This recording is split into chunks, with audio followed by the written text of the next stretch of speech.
নমস্কার, সবাইকে স্বাগত রিম্পাই কলাকৃতি চ্যানেলে। যেহেতু সামনে বর্ষাকাল আসতে চলেছে আর এই সময় আমাদের সবাইরই কিছু চটপটে খেতে ইচ্ছে করে, তাই জন্য আজকে আমরা সবাই একসঙ্গে দেখি কি করে স্পাইসি চিলি পটেটোস বানাই।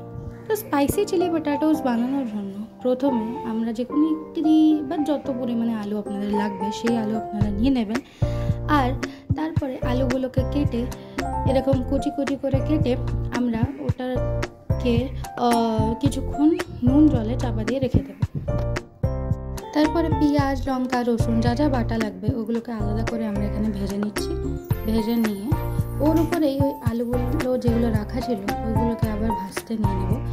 তার মধ্যে সস, যত রকম soya sauce, chilli sauce, tomato sauce বা যা সস আছে ওইগুলো আমরা ইউজ করে ওটাকে কিছুক্ষণ ভেজে নিলেই তৈরি আমাদের চিলি পটেটোস। খুবই সহজ এবং সিম্পল রেসিপি।